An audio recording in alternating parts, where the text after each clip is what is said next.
couple of items on our agenda after public comment. But right now, do we have anybody for public comment? Any concerns?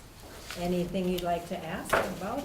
The whole purpose of our conversation is for you to have questions or comments to any of us, all of us.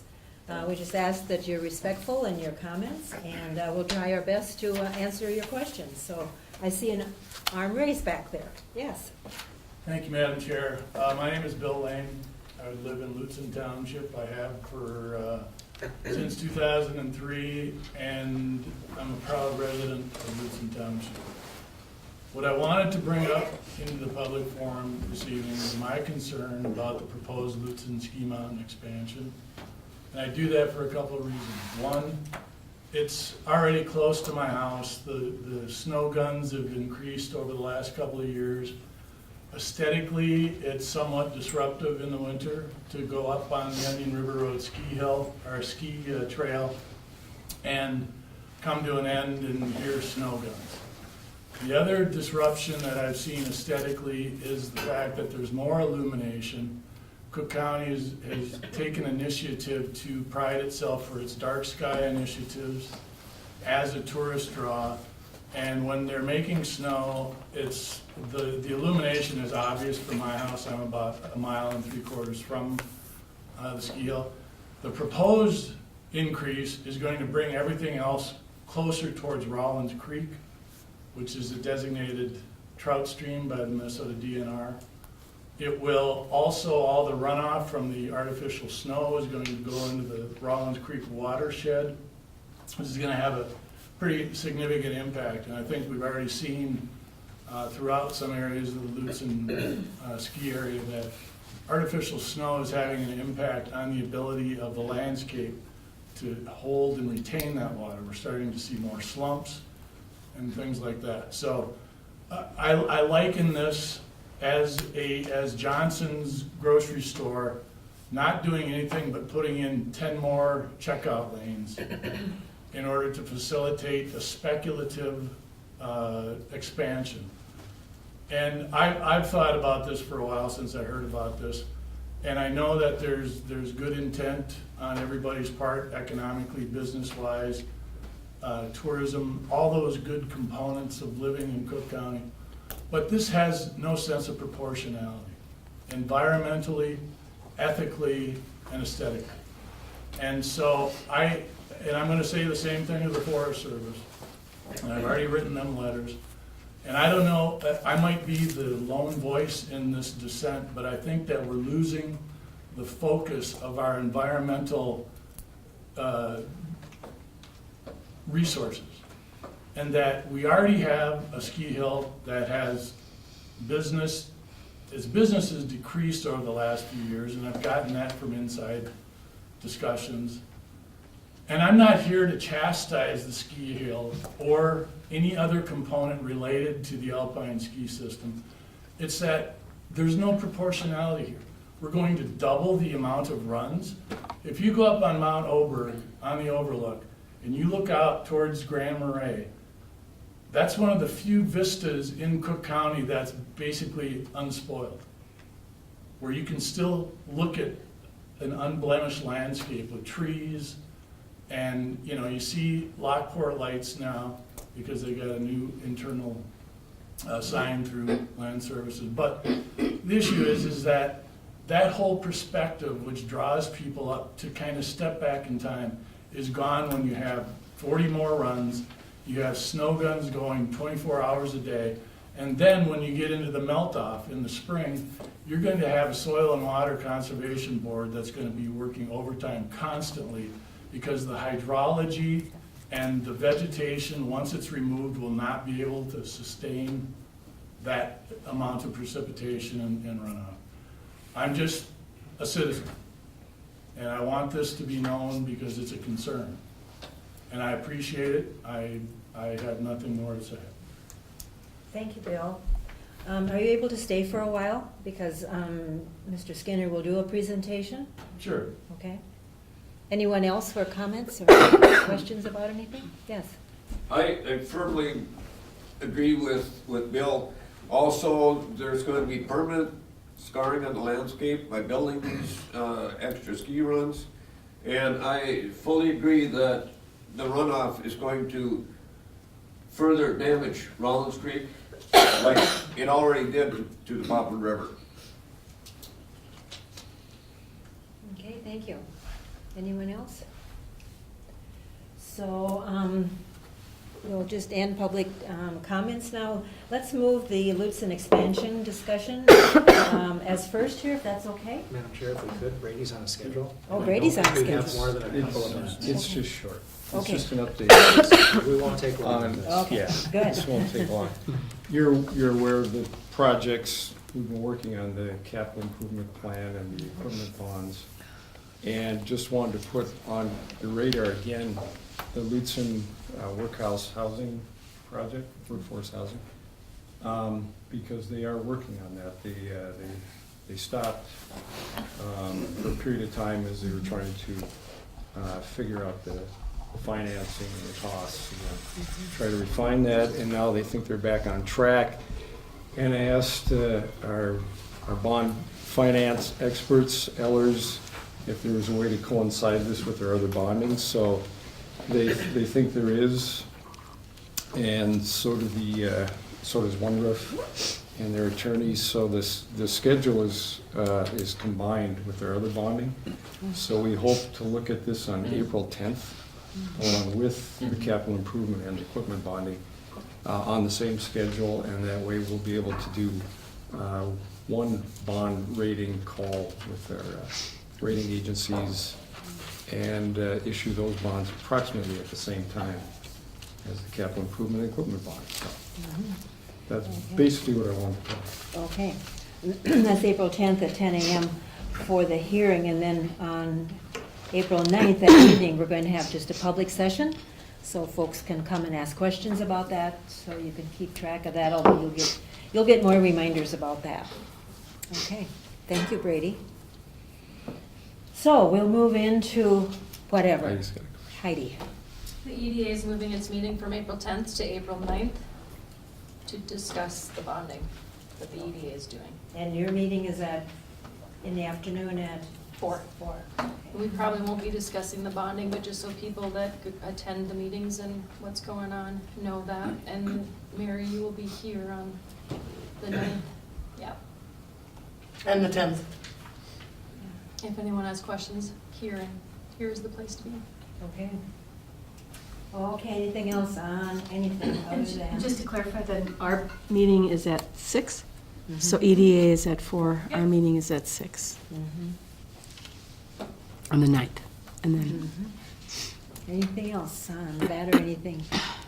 Okay, so we'll move into Charles talking about his expansion with maps and everything. With maps and everything, so Okay. just for the record, I'm Charles Skinner, I'm co-president of Lutzen Mountains. I'm here today to request a formal resolution of support for our expansion that we've been working on for a couple of years. And so I'm going to divide this into two pieces. One is just a kind of a brief overview of the expansion, and then to allow questions that you may have. I've sent handouts. I don't know if you've had a chance to receive those, but I have extra copies if you would like them. I don't have a copy. Okay. I could take a couple because mine's in black and white. Okay. Robert? Okay. I'm sure if we've met. Is he unique one? Okay. I have another one. I've got another one here too. Thanks. Yeah. Okay, well, the who is, really the ski area itself. Lutzen ski area is 80 years old now. It's been owned by two families. One family, the Nelson family, for the first 32 years, and our family for the last 38 years. So the proposal is really about the ski area, not about us, but we are a family business. I own it together with my brother-in-law, Tom Ryder, and I hope to we hope to keep it as a family business for the future, but we don't know what our kids will want to do. But anyway, that's our current plan. The plan is, and I'll go over that in more detail, but it's not a plan to execute tomorrow. It's a plan looking forward for the next generation to see what would the ski area need to have at full build-out to survive, thinking about what the future may hold for the ski industry. So just in general terms, the plan is for an expansion of the existing terrain. Right now, we have 1,000 acres. We're surrounded almost entirely by federal and state land, and so the only available land for us to have more runs is onto federal service land. It's the only terrain that really has any steepness that would make great skiing. And so there is this section here, which is about 400 acres on Moose Mountain, and there's a section over here. It's about 100 acres on Eagle Mountain. So the plan is to balance, is to have enough terrain so that we can about double our skier visits. And the reason that we want to double our skier visits is because we feel with the cost of ski lifts, even a snowcat, everything is extraordinarily expensive, and the standards being set by other ski areas out west or other regional destinations are higher and higher. So we feel that as the ski industry moves forward, that we need to be larger and in order to survive long term. The other part of the expansion that's worth noting is that right now you'll see these different colors on this map. These colors are different ability levels, and if you're familiar with our resort, we have a lot of lower intermediate terrain. We don't have a lot in the other categories really at all. We're especially short of the very beginner terrain, we're really short of that. The Eagle Mountain run will solve most of that.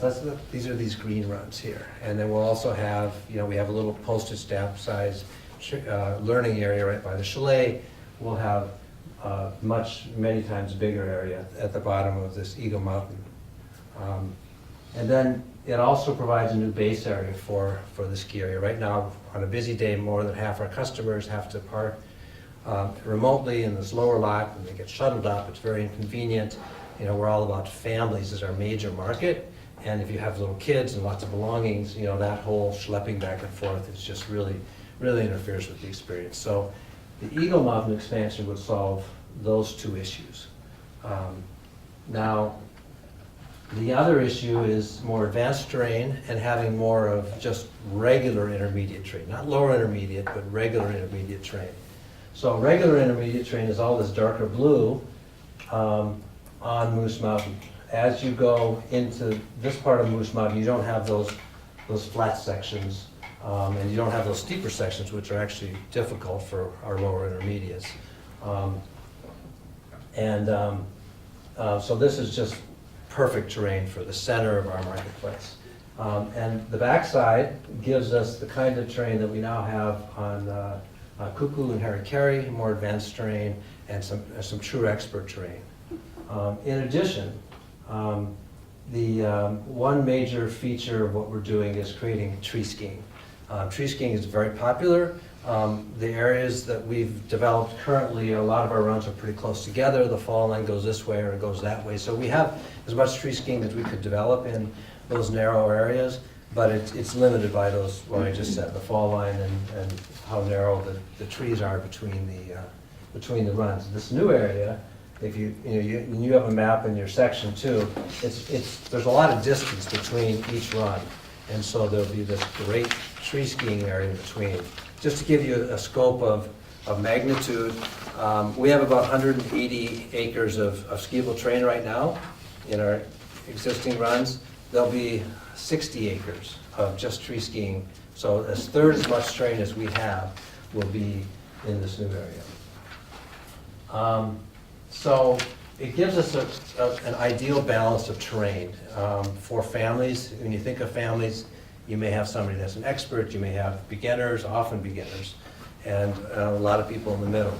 We want to appeal to the whole family so that we can be a true, well-rounded destination for Midwest skiers.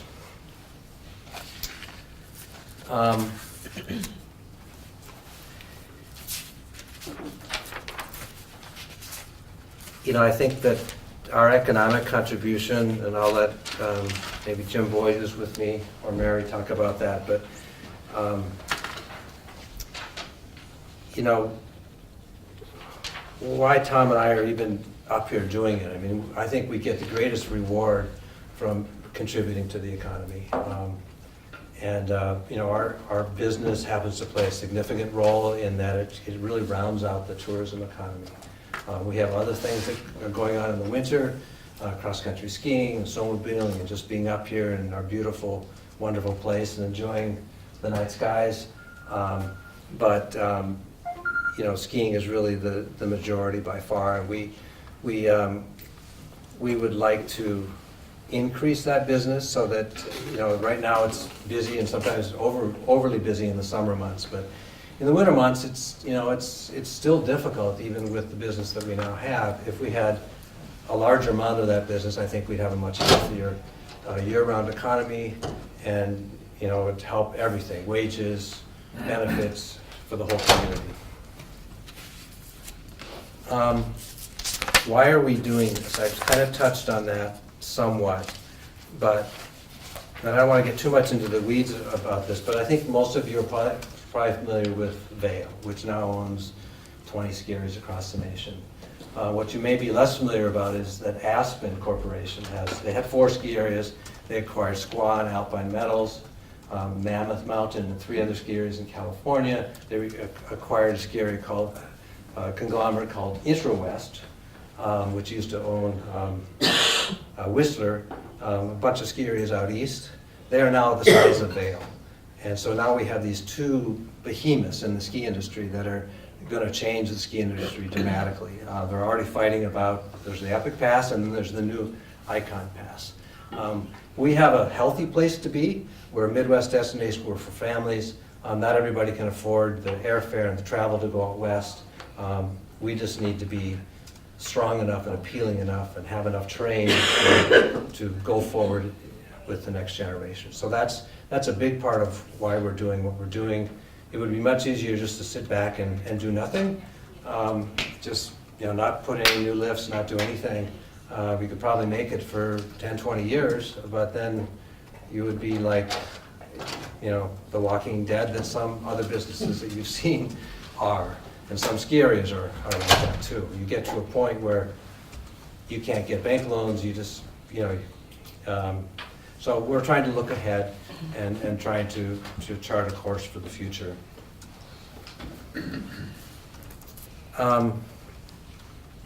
The when, you know, it's really not our process at the end of the day. We started this process 4 years ago when we announced it.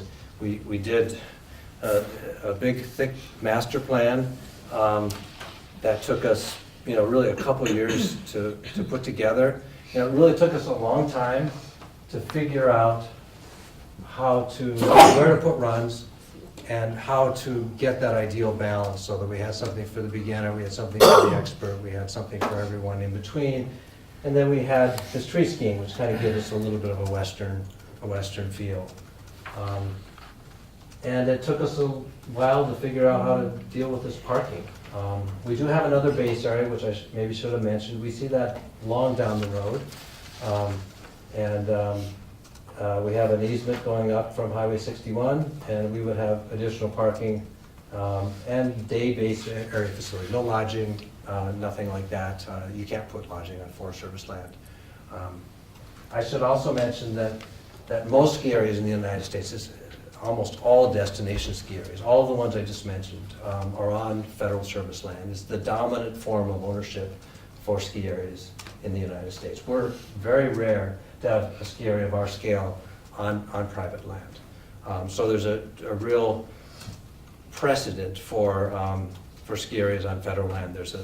You pay a fee, and there's a whole regulatory scheme. There are hundreds of ski areas around on federal land. As a Forest Service, so we've submitted our plan. They've accepted our plan as meeting the basic requirements of a plan, and we've done a lot of environmental work, and there will be probably an EIS, a very thorough review, which will take probably 2 years to complete, that the Forest Service will lead, and it's their responsibility to make sure there are no environmental impacts that are not good.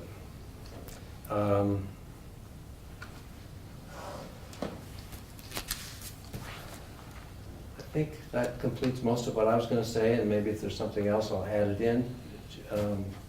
Should we go to questions, or do you want Jim to comment on? Yeah, go ahead, Jim. Maybe Mary too. Sure. This is, Charles is a little modest. You can't keep this the way it is. It either grows like this or it dies. It may take as long as 20 years, as he said, but it will die.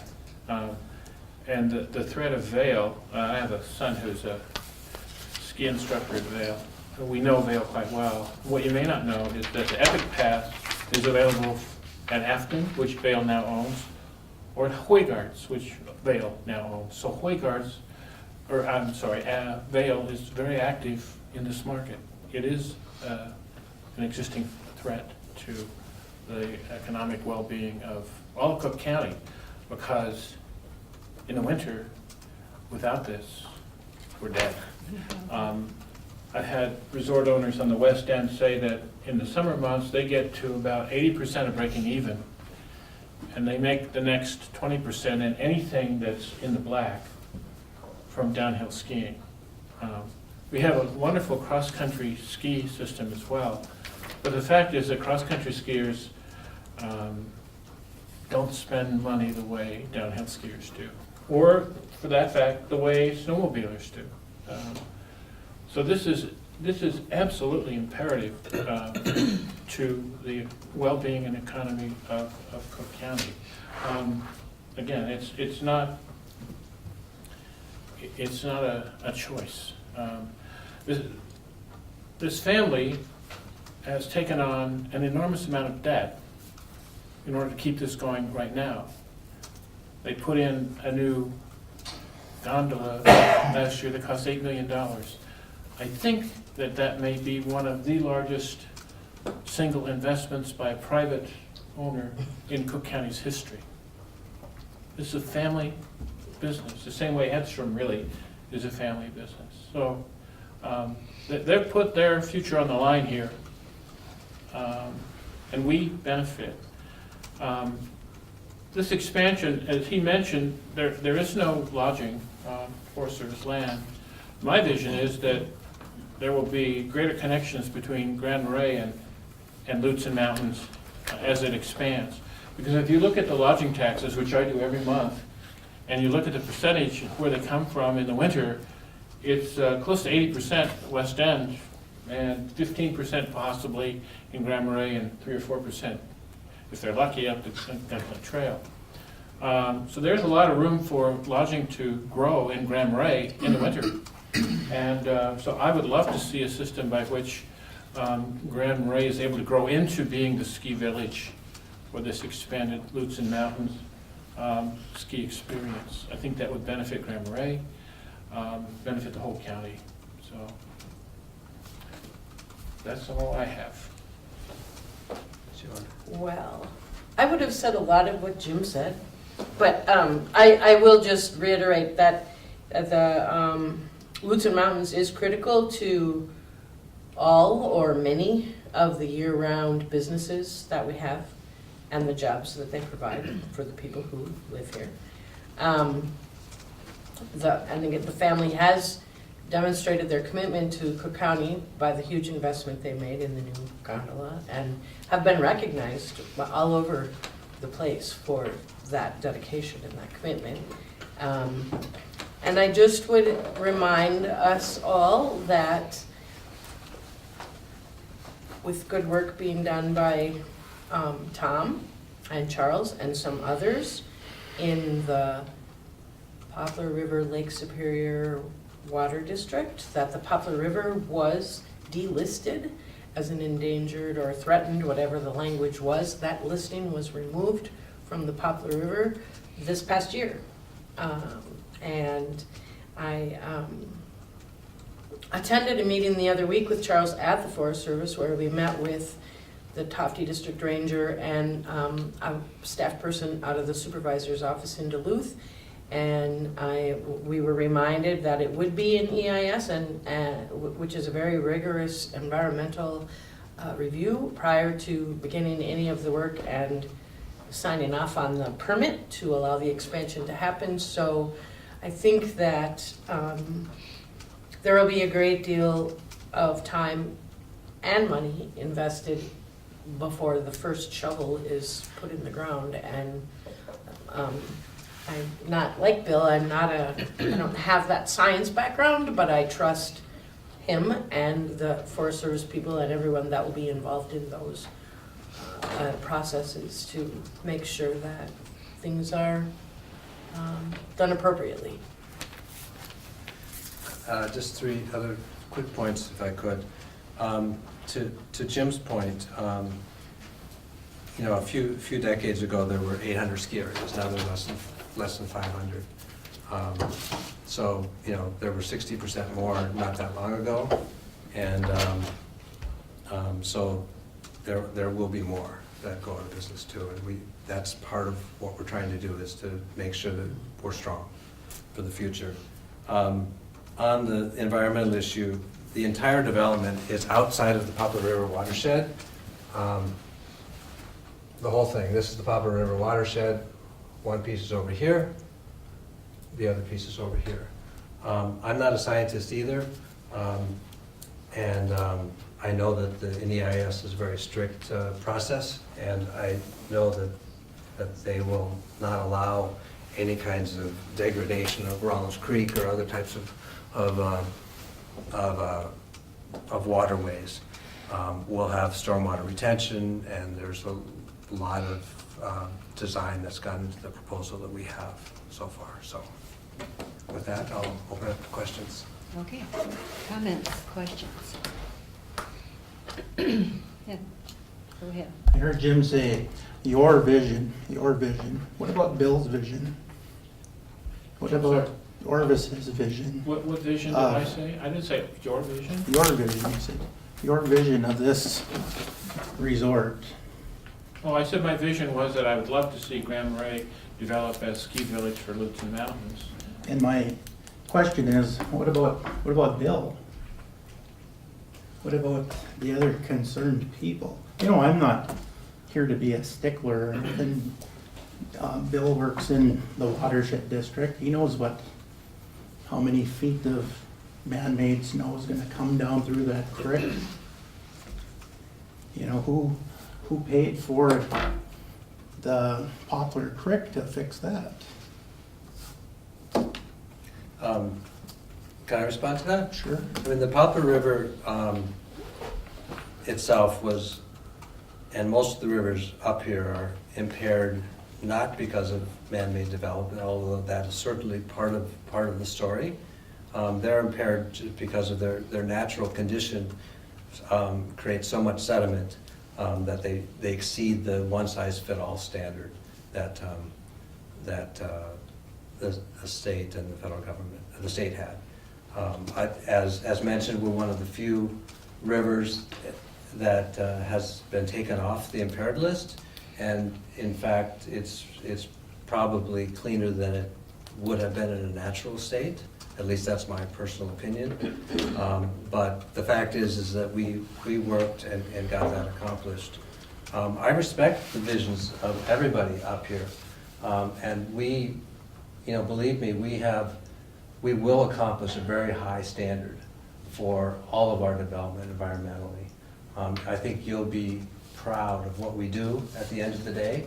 I'd love to talk to you about some of the noise issues that you have, or that kind of thing, but certainly the night skies is a big part of what brings people to Cook County, and we want to preserve that as much as possible. We don't have night skiing except for our kids' programs.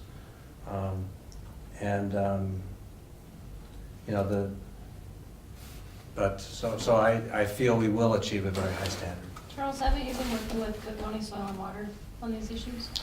Yes, Tom has been working with them, so he's been working with them directly. Thank you. And Charles, I appreciate that. From my perspective, listening to your presentation and Mr. Boyd's, it really sounds alarmist. It sounds like the sky is falling. We have West Coast envy or Western Rocky Mountain envy. And you yourself even said this is a family-owned property. It's the Riders, the Nelsons, the Skinners. And yet now that isn't enough to develop the charm and the quaintness of that ski resort. And instead you need to go to public lands.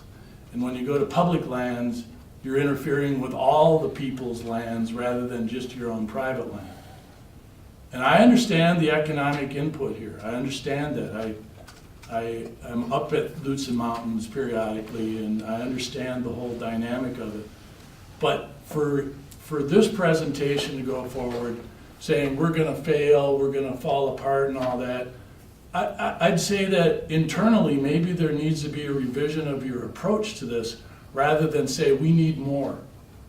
We need more hills, we need more slumps. You've got a new slump on the ski hill right now. That's a direct result of increased snowmaking and impervious surface. So at some point, you know, and I refer to the aesthetic because I spent 20 plus years in the woods at night studying owls. And if you don't get a sense of the aesthetic doing that, you really, you know, you're gonna have to look for a different pursuit. And I'm concerned, and I'm not, you know, I'm not gonna rail the flags or anything, but I'm concerned because every presentation, every document that I've seen about this is this tacit approval or condoning of this process, rather than looking at it environmentally, looking at it with the scrutiny that it needs. An EIS is one thing, a NEPA would be a much more progressive approach by the Forest Service and a much more involved approach. But I'll tell you what, with the hydrology, you've got fractured wetlands, you've got side slope wetlands, you've got type 7 wetlands. When that stuff loses its hold with the vegetation on the surface, there's nothing that's gonna retain it. You can put in berms and everything, it's coming down. And when you're making 6, 7, 8 feet of snow a year, that's an overwhelming impact on the environment. And I'm sorry, I'm a little, I'm Madam Chair, just, I mean, speaking of the environment, I know a no stronger impact on the environment than poverty. And I realize that what you're speaking of is not this or poverty. But I think the economic situation here is extremely vulnerable. And I think what Charles is speaking to is a knowledge of the vulnerability of the ski industry, which you don't have any knowledge of, I don't have any knowledge of, but he has firsthand knowledge of and also has invested his future, his whole family's future on. And I think to be contributing to the economy in the way that the Skinner family and the Ryder family is doing is unbelievably commendable. And yes, the environment is fragile, and they're going to use every resource possible to not harm. But I think it's also extremely harmful to look at businesses the size of Lutsen Mountains leaving us.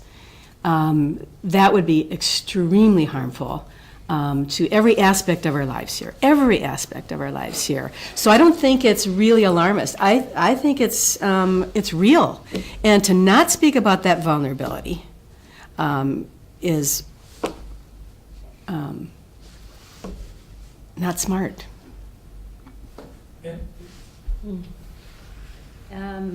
We'll go with Mary and move back to you. Charles, I don't know if you can help me remember, when we were with the Forest Service, I believe they said that NEPA standards were part of the screening process that would happen in addition to the EIS, I thought right? it was part of the process, but. Yeah, I they understand. did talk about the NEPA, the whole process is NEPA based or inclusive of that. So I'm sure there's more detailed answer that somebody who can say it in Forest Service speak can answer that question, but I know they talked about it, so. Bill? Thank you, and Commissioner Severson, I understand that concept. I understand the economic fulcrum that Cook County has to deal with, and it's a precarious balancing act and everything like that. But, a lesson my mom taught me was, if you want to do something, make sure you own it before you do it with that thing. I mean, basically, say, you need to own something before you start to manipulate it, and a terrible metaphor, I'm sorry, but the issue is that they have multiple acreage of privately owned property. Cook County has a lot of public lands and all that sort of thing, but instead of working within the constraints of property ownership, we're expanding because of this apparent sense of doom and failure, and the alarmist component of this is what worries me the most, is that this is going to be presented, same thing. Golf course, let's put in 9 more holes, maybe that'll get more golfers out here. It's kind of the same principle. Johnson's putting in 10 more checkout stands. The clientele is there. We're in a climate now where statistically the snowfall has decreased. And we're in a warming climate scenario. You saw what happened this year. We had no snow and then sub 20 below temperatures. So is that conducive to a ski resort? I don't know. I'm not a ski resort expert, obviously. I'm just very concerned as a member of the county, of the community, as a township, Lutzen Township property owner, that our concerns are just gonna be pushed aside because we wanna be like Vail.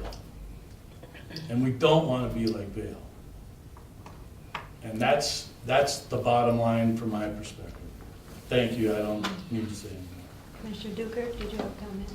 So Charles, where are these additional guests going to stay? Do you have lodging available for the additional guests, or are we expecting them to come into Grand I definitely hope to fill up the lodging. If our ski area gets stronger, we attract more people, there'll be more people that come midweek. When you're weaker, you just have more of a weekend business. So it's kind of a continuum. I would just like to say, very frankly, that none of the motivations that have been ascribed to us are true. We're neither trying to be alarmist or have envy of Vail. This is, like Jan said, this is a big financial risk for us. All of these loans are personal guaranteed, so it's not just something we'd go out because we want to look like Vail. I'm almost 60 years old. My dad started a ski area when I was 4 years old. I've been in this business my entire life. I'm on the national board. I've traveled all over the United States. I talk to, the board is big. I talk to people from all over the country, little ski areas, big ski areas, everything in between. I think I have a good sense. I could be wrong. Every person's business judgment can be wrong, but I earnestly feel that this is the right path to do. And again, it's not next year, it's a long-term plan. So you have enough cabin available to accommodate expanding this large? I think so, and I think there'll probably be some additional lodging that would get utilized as well. Okay. Do you have during enough? the peak times. Do you have enough staff housing? We are working as a community on housing, and we'll. Yeah. Yeah. Staff, yeah. We're working on the current lack of housing, not the future. Did you ask for staff, about staff? Staff housing, yes. Staff housing. We will continue to build it if we need to, if the community doesn't supply it. Ski areas get more efficient as they get larger. We've eliminated a couple of our lifts already. I'm hopeful that the ski industry will get on the train of having, if you could have driverless cars that can drive all over the United States. Well, that just failed the other day, so Yeah, that's what not about an that? example. Well, I know, but it'll be here soon. I don't know why we have to have a lift operator on both sides and why some of that couldn't be monitored more centrally. And with And technology. you're aware that Minnesota by 2020 will have a shortage of over 200,000 employees in this state? And that you're prepared to accommodate for that in your expansion? I think we are, we become more efficient as time goes along with employees, and if that's, there is technology that can replace a lot of, ticket kiosks, for example. Tickets could be distributed without a person. Rentals has become much more efficient over time. So if we need to, because of a lack of employees, become more efficient, I think that we can. Okay. And there is lodging on Forest Service land in Cook County?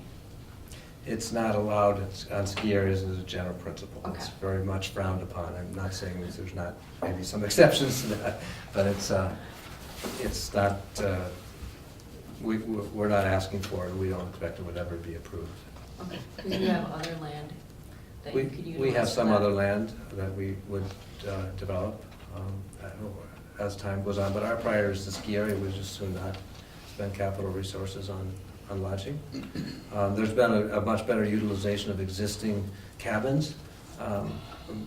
That part of the economy has really improved, really expanded.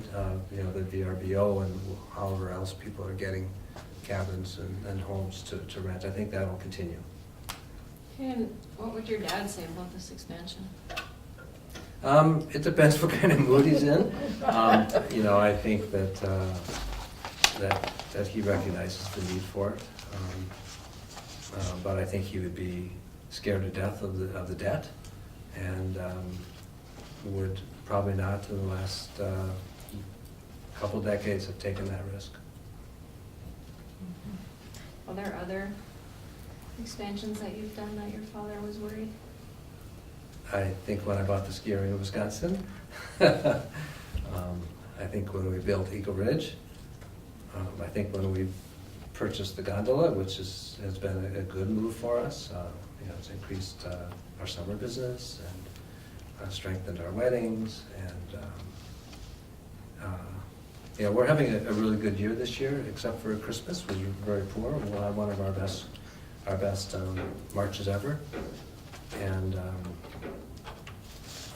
I don't think it's true that we're losing business. But we will if we don't continue to move forward. And So what's plan B if the NEPA and the other environmental studies come back and say you can't do it? well, we've done a lot of work already, so I think that's extremely unlikely that they would say you can't do it because of that reason. But I don't have another plan B. I mean, we can sit here and wait for the 20 years to happen and see what happens. But, we've pretty much used up our land from a skiing standpoint. There's really, nowhere else to put ski runs. There's, you can't make flat terrain for beginners. You can't make steep terrain for experts. And you can't eliminate flat area in the middle. So there's really not much else. There's no other plan B. But as I said, most of the ski areas in the United States are on federal service land. It's the dominant form for ownership. There's nothing unusual. Cook County is 90% public land. It's very, very similar to where the ski areas are located out west, where most of the land is also federally owned. Okay, thank you. Any other comments? Yes, Becky. So I'm not a scientist or a ski expert, but I am a taxpayer. And I would like to ask a couple questions, and I've got a couple follow-up. So as taxpayers, what are you expecting from us, either in this project going forward or in your expansion that you just did? What's the taxpayer involvement in that? We expect to create more tax base as we, the infrastructure that we add increases the value of our land, and a lot of any additional lodging that we ever put in would be on our land, of course, and so that would increase the tax base. We expect to strengthen the economy, which should help the tax base grow. We're not asking for any kind of funny financing method through property taxes. Did you use taxpayer dollars to, like for your snowmaking equipment? That you just, the taking it out of Lake Superior, was that tax dollars involved in that? We used a state program, which was for energy efficient. It was to encourage businesses to invest in energy efficient equipment. And so we purchased some snow guns with some low or maybe even no interest loans through a state program. I'm asking that because in a Duluth News Trib article in last May, they said they have also, meaning you, with the help from state taxpayers and the legislature's bonding authority, converted to a new water supply. Correct. We did get, we established in connection with some other property owners, a public water district, and that public water district was granted some funds to build that water line, which also serves the golf course and provides fire. But yes, that's true. The other concern I had, and thank you for answering that, this article says you are going to increase from 250 to 450 employees. Your information says going from 5 full-time employees, 500, to doubling that. I think that's our economic impact, are those numbers. Okay. And then the other numbers were just extrapolating from how many employees we have right now to how many employees we'd require if we operated in the same way in the future. If the employment picture is really a lot different from that, maybe we operate in a very different way. Does that answer your question? Not really, but Okay. I'll come out with a different. Well, what I mean is, Heidi raised some concerns about what if you don't have enough employees. Mhm. And I'm saying that if we operated the same way we operate now, we double our size and we would maybe need that much more in terms of employees. But if there are no employees, then, and we need to get by with fewer people, then we would look for some technological solutions for having fewer people if there are no employees to hire. 2 more quick questions, and then I don't think I have any more. So, throughout different county board meetings and committees around the area, people are always talking about creating living wage jobs. So is this going to do that? Is this going to create living wage positions? And again, where will you get those employees from? And then piggybacking on what's already been brought up, what about the housing? Where are they gonna put their heads on pillows? My personal dream is that if we can round out the economy and strengthen the winter, that we will have a strong year-round economy, so all of the jobs will be year-round. I think that's achievable, and I hope that our project brings us there. As far as living wages, absolutely. The better year-round the economy can go, the better the jobs are.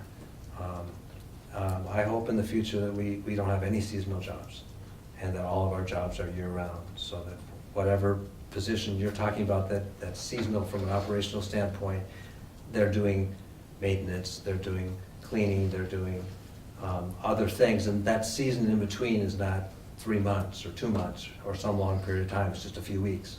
And that there's a base level of from a tourism standpoint, we're in the tourism business, so there's tourism that's at a little bit higher levels than it is right now in May,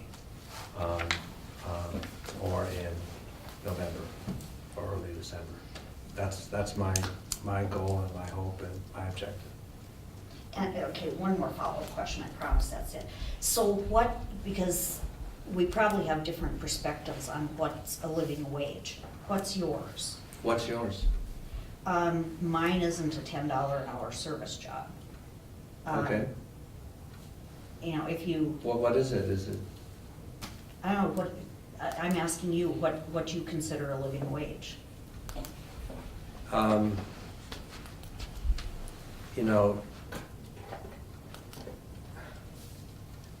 It's higher than what a lot of people are paid now in Cook County. And I hope that it's a lot higher than it is for the people that are making the least in the future. So, I feel like you're trying to trap me in this question. No, I'm not, I just, because I said living wage. Right, And, you know, we all kind of know what people need right. at service jobs. And I'm not sure we that's a do. living wage. I think No. that's a good conversation, actually. I'm not sure we do know. If That's I- a good conversation. This is a good question. Yeah, because What minimum is a wage living is now $9.50 an hour, and I don't know anyone that, I don't know if that's what people are paying. I was told by Dennis Risto that the average wage, and he pays attention to this because he's advocate for a higher minimum. The average wage in the service industries in Cook County right now is $12 an hour. So it's significantly above the minimum, although it probably doesn't quite get to the livable wage standard. Who can live on $12 an hour, pay their insurance, pay, Isn't that a different conversation than what we're having? but who can pay? I mean, who can live on $12 an hour and survive? If I could, owned if a I, house and had a car and paid insurance on $10 an hour. but if I could put some context around this, we're not here grilling a business about their business plan. Good We're point. here asking, they're here asking essentially for the board to potentially support their application for the use of Forest Service land. When we're asking questions about the impact on those Forest Service lands and public waters and dark skies, I think we're on the right track. I think that the vetting of those things through that permit application is appropriate. The board is going to have to take into some account, before they can lend a resolution in support of this, their understanding of the economic impact of Lutsen Mountains in the community. That's going to happen before the board can vote on that. But the question here, Charles and Jim are here talking about their proposal, which has been 2 years in the works already, an application through the Forest Service for a special use permit for Forest Service land. That's what we're talking about. At some point, this conversation about economic factors is important for the board to understand the context within which they're supporting that application for a special use permit between Lutsen Mountains and the Forest Service. I just wanted to make sure that we understood the context of that, and I also wanted to ask then Charles what the time frame was, because I know the application and the initial environmental reviews and all that point to get to here has been at least 2 years in the making.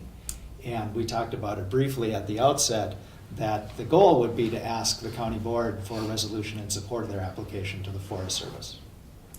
And the board members are gonna need to make sure that they can answer all of their questions about what do we believe the economic impact is, what do we believe, do we trust the U.S. Forest Service impact assessments and their process for that? We're not saying grant the permit, we're saying we support the application and we believe that the Forest Service is going to do due diligence. But there's also a component to us understanding, or the board understanding, the board members understanding the economic impact and the importance of Lutsen Mountains. And each one of you is going to have to come to terms with that in your own way. But Yeah, my concern is we build it and then we don't have the ability to accommodate all the guests and the staff needed to build it. So, I mean, I trust the Forest Service doing their evaluation of the land, and so. if I we, just need to wrap my head and at around some point, I that. think that question is even outside of the scope of That's this. their risk. Because there's no public money being risked Right. in this investment. So I understand that and I hear that. But again, that's asking questions about a business plan that's not being publicly funded. So, I mean, the context-wise, potentially important from the investment or the protection of the public ownership and the public funds in the county, kind of outside the scope. Jim? Speaking of public funds and the question about taxpayer support, Lutsen has two direct competitors in this region. Both of them are owned by the public, Spirit Mountain and Giants Ridge. Of the three, it's my understanding the only one that breaks at least even is Lutsen Mountains, the privately owned ski resort. The other ones get significant public subsidies year after year after year. Yeah, so the process is the Forest Service is getting ready to embark on their environmental and other review. They also do an economic review to see if we have the resources to pull it, you know, to make this expansion, and the experience. This isn't something that's going to be developed right away. It's going to be very phased in, and there's not going to be any big increase in any of the things that you're concerned about that we won't be able to say, to slow it down or to not go forward from that point. That's going to leave this big overhang of too many employees or too much housing or any of those things. Our first plan would be to put in a chairlift and move the parking to the bottom of Eagle Mountain. And we may even use one of the chairlifts that we already own. And that would be a relatively small cost project, but would provide enormous benefit for all the beginning skiers, and it would immediately give somebody the ability to park and walk to a place where they could get tickets. We would probably have a very limited service of being able to get tickets and rentals there. We may add a few runs next to an existing chairlift that we already have on Moose Mountain that is kind of, doesn't have very many runs or none really full length on the other side of it, that kind of thing. So we're cautious too. As I said, I mean, it's all personally guaranteed debt. We have a lot on the line. We have, if you go bankrupt and you have a personally guaranteed debt, they look for all of your other assets. So, you have a lot at stake, and your family does too. So. Well, you know what I do for a living, so. Yes. You know where my questions come from. Mhm. Thank you for being willing to answer them. As far as you know, is there still public input allowed with the Yes, Forest Service? yes. And do you know about how long that'll extend out yet? I think there's a 60 or 90-day period at some point early on in the process, and then I think there's opportunities to comment all along in a written form. Okay. And I don't know the exact timeframes, but I know that they are trying to be very open with the public and have a lot of input, to get all the input that there is. And they would direct that to Duluth? Or start here at the Gunflint, I wonder? I'm not sure who the team leader is going to be, whether it's Ellen at Gunflint. She seems to be taking charge of it and has some experience in this area from her time out west. Mm-hmm. They're also going to be, but I think most of the environmental and the process will be led by somebody they have kind of an internal team in Washington that deals with issues, that team, that someone will be assigned from that team to lead that effort. Mm-hmm. When they begin that process, Ginny, they'll make a public announcement that. that they're open to Mhm. accepting public Okay. comment. Well, because we're recorded and folks might tune in tomorrow for this conversation, I just wanted to bring that up, that they still could have public comment depending upon that period of time. So the other thing I would like you to point out is, how far down will this impact neighborhoods, like the folks around the golf course, Rollins Creek? Can you show us how? There's only one neighbor Okay. that is close. Mhm.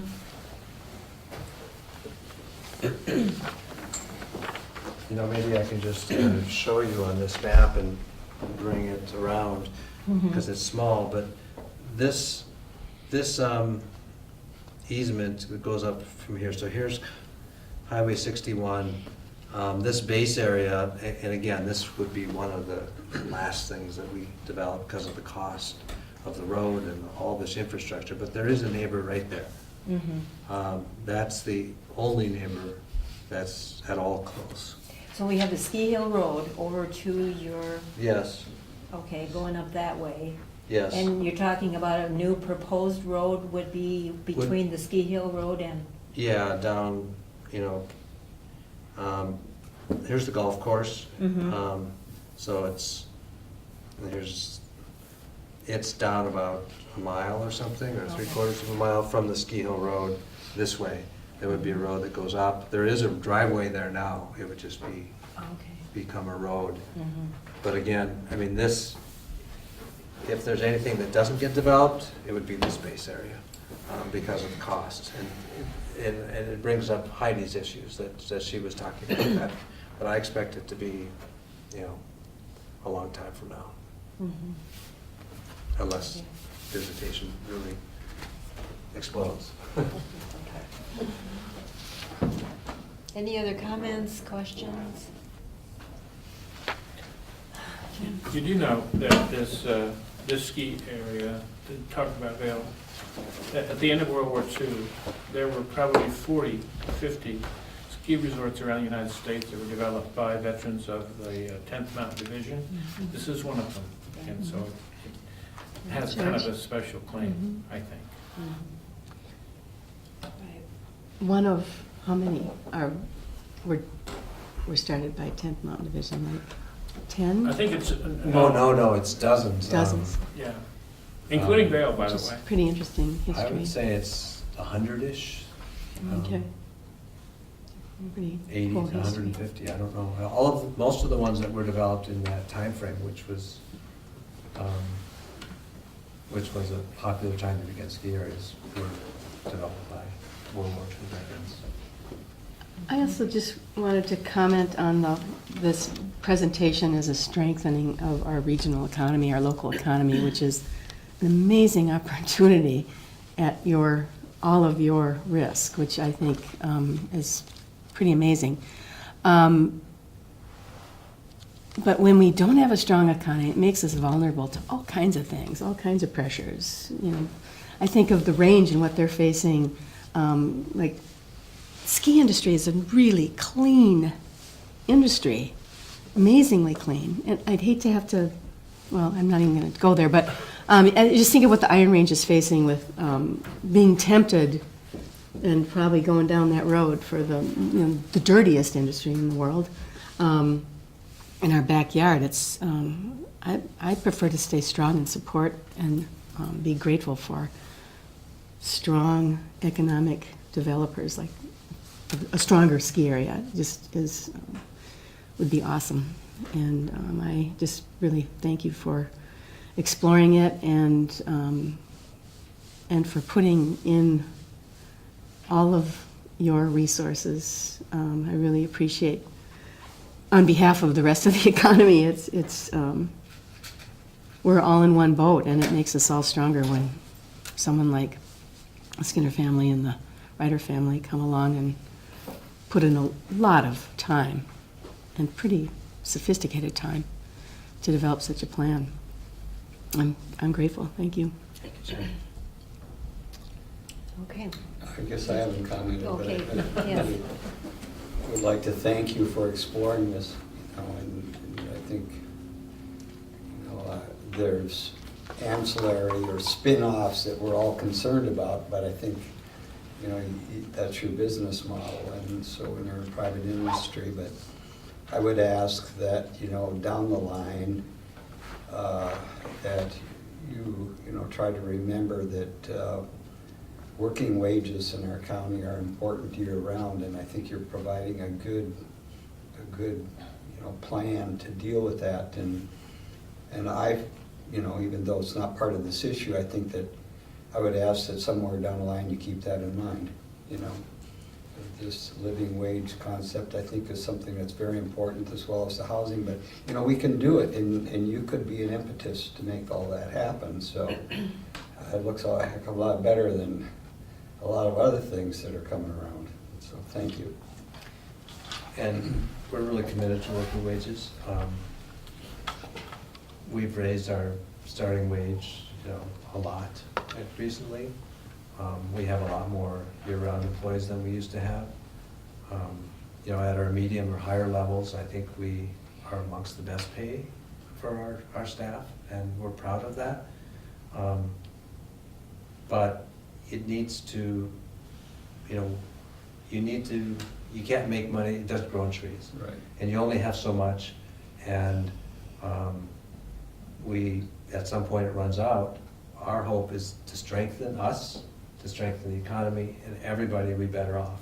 And wages will increase. We feel we compete really well, and we raise the wages because we raise our wages to get more staff, and I think that we're contributing in that way too. We supported the minimum wage increase. That's appreciated. I thank you for that, as a commissioner. Okay, appreciate all of you coming, your comments, and to Charles for doing the presentation. Thank you. And we will adjourn our committee conversation. Okay. Thank you.